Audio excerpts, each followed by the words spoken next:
አዎ ስልኩ ላይ ስደውል ሌላ ሰው ነው የሚያነሳው። ቆይ ከቤት የት ብሎ ነው የወጣው? እኔ ምን አውቃለሁ? ማለት ምን ማለት አለው? ያው ስራ ነው የሚሄደው። ቆየት ይሄዳል ታዲያ። እርግጠኛ ነሽ ምንም የምታውቂው ነገር የለም? ለእኔ ግን ስልክ ደውሎ የሆነ ችግር እንደተፈጠረና በአስቸኳይ መገናኘት እንዳለብን ነበር የነገረኝ። የምን ችግር? ምንም አልተፈጠረም። እርግጠኛ ነሽ? ከድምፁ እንደተረዳሁት ከሆነ ግን እንደዛ ያልሆነበት ቀን የሆነ ያልጠበቀውና ከባድ ነገር እንደገጠመው ነው የተናገረው። እንደውም እዚህ ቤት ያለ ሰው እንደነገረው ነው የነገረኝ። ወይኔ ምን እየተፈጠረ ነው? ከዚህ ቤት ማለት መሲ፣ አንቺ ጊንጥ፣ አንድ ነገር ብለሽ ከሆነ እገልሻለሁ። ተናገሪ እንጂ ምን እየተፈጠረ ነው? ከአንቺ የሚደብቀው ነገር እንደሌለ እየተናገርሽ አልነበር እንዴ? ኧረ እኔ ምንም አላውቅም። ምንም ነገር አላለኝም። ስልኩ መሬት ላይ ወድቆ ተገኝቷል እየተባለ ነው። ነገሩ ምንም ደስ አላለኝም። እንዴ? እንዴት? ቆሽ መጣሁ። ወዴት ነው ጥያቄ ሳመልሽ? ከላይ የሚያውቁት ነገር ካለ ጠይቄ ልምጣ። እዚሁ ጠብቅሻለሁ። አፍጠኝ። እንግዳ ክፍል 21 እየተጫነ ነው። በቅርቡ እናንተ ጋር የሚደርስ ይሆናል። ታዲያ እዚህ ቻናል ላይ አክቲቭ መሆናችሁን አትርሱ። ቻናሉን ሰብስክራይብ በማድረግ ኮሚኒቲ ፖስት ላይ ብቻ እስክለቀው መጠባበቅ ነው። ቀደም ብሎ እናንተ ጋር የሚደርስ ይሆናል። በመጀመሪያ አንድ ላሳውቃችሁ የምፈልገው ነገር ቢኖር ወደ እንግዳ ድራማ ወደፊት ይቀላቀላሉ ተብሎ የታሰቡ ሰዎች እጩ ሆነዋል። ታዲያ ከነሱ ውስጥም በህዝብ ብዛት ብልጫ የነበረው የቮት ስነ ስርዓት ተደርጎላችሁ ነበረ። ብዙዎቻችሁ በዛ ላይ ምርጫችሁን እንዳደረጋችሁትም አይተናል። ታዲያ ከድሮ ዮአዳን ድራማና ከሐረግ ድራማ አብዛኞቹ የተመረጡ ናቸው። ከዮአዳን ድራማ ላይ ራሷ ዮአዳንን ብዙ ሰው የመረጣት ሲሆን ከሐረግ ድራማ ላይ ደግሞ ኤፍራታና ቢንያም ናቸው አብዛኞቹን የያዙት። እንደዚሁም ጺና ቤዛም ነበሩ። ነገር ግን ሁለቱ ወደ ድራማው ሊቀላቀሉ ብዙም አይነት ተስፋ የላቸውም። ምክንያቱም የሆነው ቤዛም ቢሆን የራሷ ተከታታይ ድራማ ጀምራለች። ጺም በበኩሏ ክፍል 12 የደረሰ የአባት ዕዳ የሚል ተከታታይ ድራማ እንደጀመረች ታውቃላችሁ። አብዛኞቻችሁ ባይሆንም በከፊሉ። እነሱ ሁለቱ ምርጫ ውስጥ አልተካተቱም። አሁን ላይ ኦዲሽን እየጠበቁ ያሉ ኤፍራታና ጺ ናቸው ከሐረግ ድራማ ማለት ነው። ሌላኛዋ ሶስተኛዋ ተመዝጋቢ ደግሞ ዮአዳን፣ በወንዶች በኩል ቢንያም።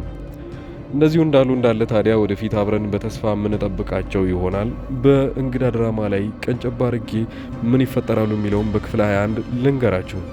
የመጀመሪያው እንግዲህ እንደሚታወቀው አዶናይ ነገሮቹን እንዳለ ጥርጣሬውን ወደ ሄለን አድርጓል። ሄለን በዚህ በኩል በዛም ማለ በዚህ ማምለጫ እንደሌላት ስታውቅ አሁን ላይ ሚስጥሮችን ለመደበቅ ያላት አማራጭ መሲን ሄዳ እውነቱን ማረጋገጥ ነው። መሲ ታዲያ ተናግራለች የተባለችውን ነገር እያወጣጣች ባለችበት ሰዓት ላይ ያፌት መጥቶ ሲያጨናንቃት ነበረ። ሄለን አሁንም ቢሆን የምትጠብቀው አሳቻ ሰዓትን ጠብቃ መሲን የምታውቀውን ሚስጥር እንዳለ እንድትዘረግፍላት ነው። ሄለን በቃ ማንም ሰው ቢባል ከርቷታል። ስራ ቦታ የስራ ባልደረባዬ ነው ብላ አብራው የምትሰራው ሰውዬ እንኳን ይሄኛው እንኳን ከበድ ያለ ነገር ነው፣ ስለዚህ የቤተሰቦችሽን ጉዳይ እዛው ተወጪ ይላታል። ነገሩ በጣም እንደከበዳ ስታውቅ ነበረ ከሱ እርዳታ ለመጠየቅ ወደሱ ሄደችው። እሱም ፊቱን አዞሮባታል። በሌላ በኩል እንግዲህ ያው ኑኑ ተመርዣለሁ ብላ ነው የምታስበው። ነገር ግን በዛ መልኩ ልትደብቀው የፈለገችው እናቷ ባለችበት ሰዓት ላይ ደስተኛ ብቻ እንድትሆንላት ነው። ታዲያ መመረዟን ያልተናገረችውም በዚህ ሁኔታ ላይ እሷ ይሄን ያህል ይከፋታልና በዚህ በእኔ ላይ ተስፋ ትቆርጣለች ብላ ስላሰበች ለእናቷ እንዳይከፋት በሚል ሁኔታ ላይ ብቻ ራሷ ላይ ደብቃ ሀዘኗን እንዳለ በመተኛት ነው የምታሳልፈው። አዶናይና እንግዲህ ያፌት ሁለቱ አንድ ላይ በጥምረት ሊሰሩ ይችላሉ። በዛ ላይ አዶናይ ደግሞ ከመኩ ጋር ተነጋግሮ የሄለንን ጥርጣሬያቸውን በጣም በትልቁ አድርገዋል። እሷን ለመከታተልና ከዚህ በኋላ እሷ ደግሞ ከፈተች ስለተባለው የህፃናት ማሳደጊያና መርጃውን ምን ያህል እውነት ነው የሚለውን ለማጣራት ከጫፍ ደርሰዋል። ይህንንም ደግሞ ሁለቱ አንድ ላይ ሆነው ካረጋገጡት በኋላ ምናልባት እሷ እያሳደገች ያለችውን ልጆች ካዩ በእሷ ላይ እምነታቸውን ይጥላሉ ማለት ነው። ነገር ግን ስለተባለው የማደጎ ሁኔታ ላይ ምንም አይነት መረጃ ካላገኙና እሷ እያሳደግኩ ነው ብላ የምታስባቸው ልጆች ምን ያህል አደጋ እየደረሰባቸው እንደሆነ ካወቁ መኩና አዶናይ ሆነው አንድ ላይ ሄለን ወዲያው በቀላሉ ይጥሏታል። መሲም አንዳች በጣም ትልቅ ችግር ውስጥ እንደገባች የሚያሳየው ሄለን አሁን ላይ እሷም በፈጠጣው እየጠየቀቻት ነው። ምንድነው ከኔ ያወጣሽው መረጃ? ምንድነው የሚያውቁት? ያንን ለመጠየቅ ለብቻዋ እየፈለገቻት ነው ያለው። ሄለንም ቢሆን እነዚህን አጋጣሚዎች ልትጠቀምበት ትፈልጋለች። በዛ ላይ የዋናው የሥራ ባልደረባዋ ሊከዳት እየፈለጋት ነው። በራሷ መንገድ ብዙ መረጃዎችን ወደ ውጪ ስላወጣችና አሁን ላይ ሊጋለጡ ጫፍ ላይ ስለደረሱ ከእሷ መራቁን ይዞታል። እሷ እየደወለች 10 ጊዜም ቢሆን ከእሱ እርዳታ ብትጠይቅም አሁን የቤተሰብ ችግር ውስጥ ነው ያልገባም ብሏታል። ያ ማለት ሄለን በዚህ ሰዓት ላይ ያጋጠማት ችግር በቤተሰቡ መሃል የተፈጠረ የሚስጥር አለመጠበቅ ነው። በዚህ ሁኔታ እንግዲህ ያፌት እጅ የሚገቡት አንዳንድ ትላልቅ ሚስጥሮች ከገቡባት እስከ መጨረሻዋ ስራዋ የሚፈርስባት ይሆናል። የእሷ የሥራ ባልደረባዋ ግን በዚህ ሁኔታ ላይ ከራሱ እጁን ማስወጣቱን መርጧል። ያ ማለት ምንም አይነት መረጃዎችን ለመሸፋፈንም ሆነ እገዛ ለማድረግም አይፈልጉም። ሄለን በዚህ አጋጣሚ ባለቤቷን እንኳን በገዛ ፍቃዷ አሁን ላይ ለማሳፈን ሙሉ ፍቃዷን አግኝታለች። ይህን የምታደርገው እንግዲህ መረጃዋን ለመደበቅ ስትል ነው። ከገዛ ባለቤቷ የምትፈልጋቸው ትልቅ መረጃዎች አሉ።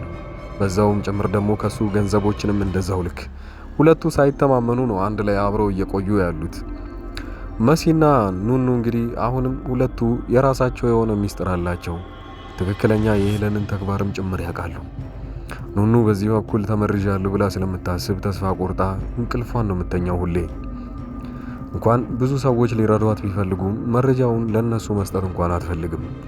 ቢነገራቸውም ከነሱ በላይ ትላልቅ አዛዦች ስላሉ ከነሱ ጋር ምንም አይነት እኩል የሆነ ወንጀል የሰሩ ሰዎች ስለሌሉ እነሱ የበላይ ናቸው ብላ ስለምታስብ ነገሩን እንዲረዷት እንኳን ብትናገር ምንም አይነት መፍትሄ እንደማይሰጧት ታውቃለች።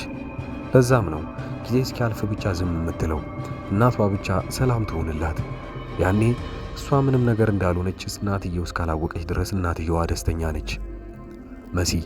መሲ ደግሞ ማስታወስ እንደማትችል እንኳን እየተነገራት ቢሆንም አሁን ላይ እሱም በድብቅ እያደረገች ቢሆንም ግን ነገሮች እንዳለ እንደምትጠብቀው አልሆነላትም። ሄለንም ቢሆን እያስጨነቀቻትና አንዳንድ ተንኮሎችን እያወቀችባት ነው ብላ ስለምታስብ ሄለንም በዚህ በኩል እያስጨነቀቻት ነው። ነገሩን አውጪ፣ ምንድነው ከኔ የደበቅሽው ሚስጥር? ምንድነው መሃላችን የተፈጠረው? ይህንን ቀድማ ማወቅ የምትፈልገው ሄለን ለመከላከል ስለምትፈልግ ነው። ሄለን ከጀርባዋ አንድ የመጣ ነገር እያለ ነው። ያ ማለት የእሷ የመጋለጫ ጊዜ ከጊዜ ወደ ጊዜ እየቀረበባት እንደሆነ ስታቅ ብዙ ሰዎች ደግሞ እሷን እየጠረጠሯት ነው። ለዚህም ደግሞ ዘላቂ መፍትሄ ትፈልጋለች። ምን ይሆን?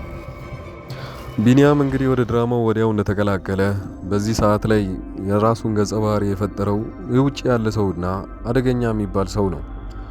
ይህም ደግሞ ከኤልሳ ጓደኞች ጋር የተገናኙት እነዚህ ተደባዳቢ የሚባሉ ሰዎች በዚህ ሰዓት ላይ ፊልሙ ላይ በጣም የመጥፎውን ገጸ ባህሪ ይጫወታሉ።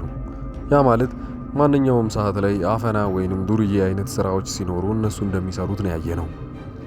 ኤልሳ በዚህ ሰዓት ተማሪ ሆና ሳለ ከእናቷና ከአባቷ የምትቀበለውን ገንዘቦች ጊዜያዊ መዝናኛ አድርጋ ነው የምትጠቀመው። ኤልሳ ይህንን ስትል ታዲያ ጓደኛዋ የሆነችው እቺው ልጅ ያኔ ይህንን ገንዘብ ማጥፋት እንደሌለባት ወደፊት ከዚህ የበለጡ ችግሮችን ይዞባት እንደሚመጣ እየመከረቻት ነው። ሁኔታው ግን እንደዛ አይደለም። ኤልሳ በነገሯ ልቧ ንጹህ ቢሆንም ግን ተንኮሎቿ በጣም አስፈሪና የሰይጣናዊ ስራ ናቸው። መኩና አዶናይ እንግዲህ ሁለቱ ከተነጋገሩ በኋላ የሚያውቁትን ሚስጥር ለማንም መናገር እንደሌለባቸው አዶናይም ጭምር አስጠንቅቋል። መኩም ቢሆን ለእህቱ የመጨረሻውን ጉዳይ ማወቅ ይፈልጋል። እህቱ ላይ ምን እንደደረሰም ጭምር ያንን እስከ መጨረሻው ድረስ ማጠናቀቅ ይፈልጋል።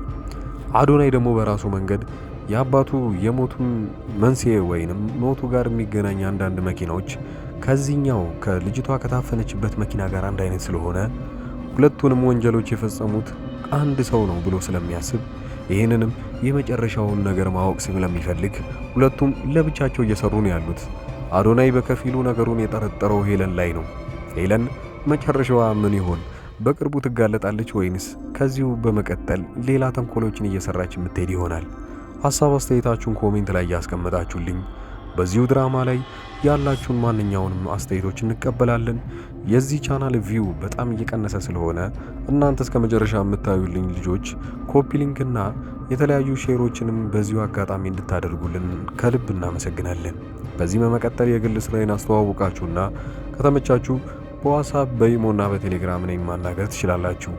መልካም ጊዜ። ታዲያ ውጭ ሀገር ላላችሁ ሰዎች አንድ አዲስ ነገር ይዤላችሁ መጥቻለሁ።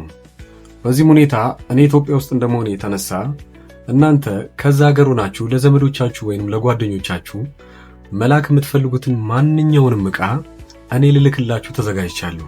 ታዲያ ከዛ ሀገር ብቻ አይደለም መላክ የሚጠበቅባችሁ፣ እዚህም ይሻላል ብላችሁ ለምሳሌ ስልክ ሊሆን ይችላል፣ ለአንድ ጓደኛችሁ ወይንም ለወንድማችሁ ለዘመዶቻችሁም ሊሆን ይችላል።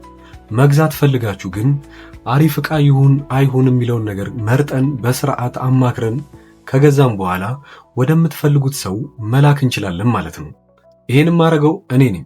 ታዲያ ይሄን በምናደርግበት ጊዜ በጊፍት መልኩ ከሆነ ለነሱ ሳይነገራቸው እኛ ገዝተን ሄደን ሰርፕራይዝ ማድረግ እንችላለን ማለት ነው። በዚህ ሁኔታ ላይ ማንኛውንም ነገር ከሆነ እንልካለን፣ በዛው ልክም መልእክት እናደርሳለን ማለት ነው። አዲስ አበባ ውስጥ ለሆናችሁ ሰዎች በአንድ ቀን ውስጥ ይሄን ነገር ማድረግ እንችላለን። ከአዲስ አበባ ውጪ ከሆናችሁ ግን ቤተሰቦቻችሁ ከአዲስ አበባ ውጪ ከሆኑ በ3-4 ቀን ውስጥ ያንን ነገር የምናደርስ ይሆናል። ታዲያ ይሄን ነገር ማበረታታትና ማናገር ከፈለጋችሁ እዚህ ጋር በማስቀምጥላችሁ ቁጥር ቴሌግራም፣ ኢሞ፣ ዋትስአፕ ላይ ማናገር ትችላላችሁ።